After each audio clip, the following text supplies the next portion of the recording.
show them the stop sign, so. All right, so we're doing ethical issues within our field, right? So I'm bringing up RFID, the unknown issues. My name is Josh Robles. And I'm gonna go ahead and start with passing a couple things around. These are RFID reader, and these are, as I drop them, RFID badges. That's a couple of RFID. I will get to that to you in just a moment. So, RFID stands for radio frequency identification. Okay. They use it for computer logins, tracking, physical door security, whatnot. A lot of different uses, lots of different uses. And they're in a bunch of different things. Some people who work in some manufacturing places will notice tags like that one.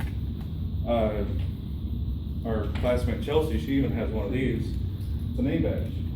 Has an RFID chip in it. Credit cards, they're starting to move to RFID as well. And a lot of you may have seen this thing on a lot of the stuff you bought from stores and whatnot.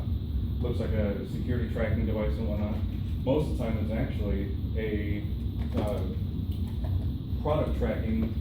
Places like Amazon, large manufacturing places and whatnot, they'll use it for tracking their products. So as it's going down the line, the RFID readers will read these badges as well as all these other different kinds of products and keep track of their inventory.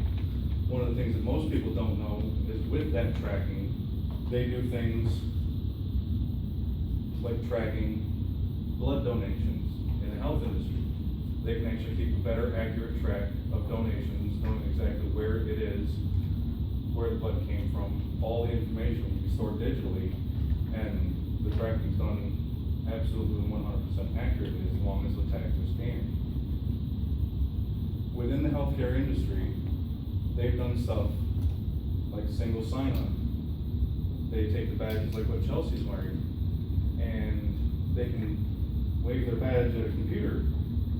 They have the RFID enabled device, goes to the reader enables the chip to broadcast its information, and then the computer reads that information and logs the computer in. And what that's done is it saved healthcare providers about 15 minutes per shift per healthcare provider. All sounds great, right? So where is the ethical issue? We don't have a lot of security with RFID badges.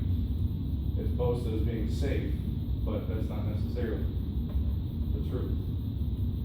It's already had a nickname to it, electronic pickpocketing, but in our industry, pardon my language, we've kind of called it grab-assing, because these readers that I passed around have a 3 to 6 centimeter read range. Some of them are 6 to 8 centimeter read range. It's really short, so it kind of looks like you actually have to touch somebody's butt, or in the case of Chelsea, her badge is right around here. You don't want to go running around trying to wave that reader right in front of somebody's chest or on their butt. So, in order for the bad guys to do anything appropriately to be the electronic pickpocket, they have to do it from a long range.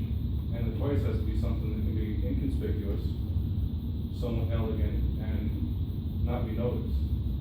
Well, it's not like anybody hasn't already designed just that.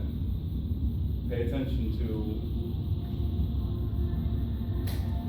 there's a red This light. is fantastic RFID, a tool that will allow us to pick up RFID badge information from some figure away.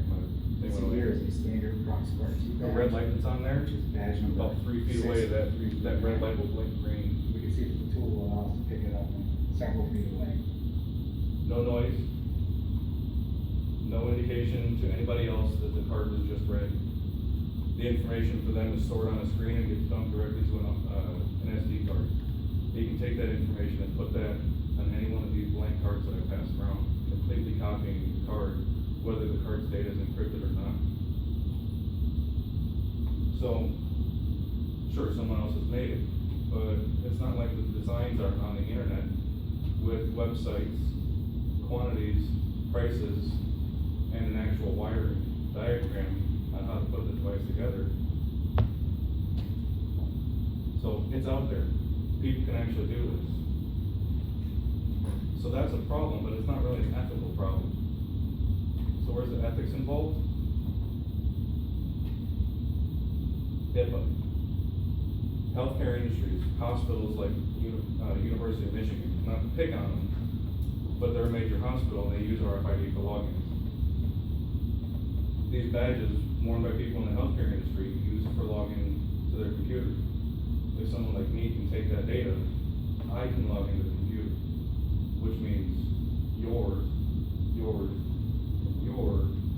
health records can be accessed by me, unauthorized. So, it is my opinion that RFID security is broken, and it absolutely needs to be fixed. This is my opinion. Are there any questions? Nice prezi. Woo-hoo. You said it, Joe, but I got an SID card from the state, probably a little envelope, put it in, is that what? The envelopes don't do anything. Now, what you can do, if you really wanna have your own protection right now for it, it may seem cheap, may seem cheesy, but if you ever go to like a dollar store or like a gas station, something like that, you see the RFID wallets, little tin wallets, or wallets that are lined with like aluminum foil. They stop the signal, kind of like a Faraday cage. The signal can't be passed from the reader to the card. Now, the devices like what that guy had, the long-range readers, right now are still kind of expensive. So we're getting a kind of a jump on the bad guys in this situation.